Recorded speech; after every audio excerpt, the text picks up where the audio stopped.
Yesterday they just had a nice evening with Macedonian wine and food, but the opening was in the morning.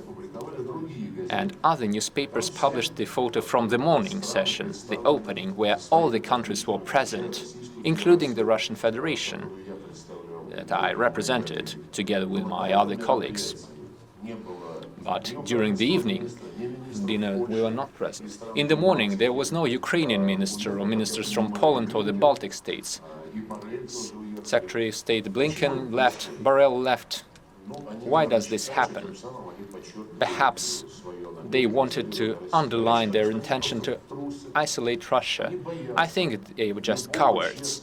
They're afraid, scared of any honest talk with the facts. And this fear can explain all their attempts not to give visas to our diplomats. This goes for the UN events in New York, the events in Paris, and the various sessions of UNESCO.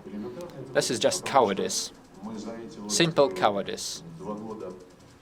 Throughout the 2 years of this hysterical hybrid war unleashed by the West against Russia, we see that they have no reasonable arguments, while we have presented our facts yesterday in great detail and no one objected.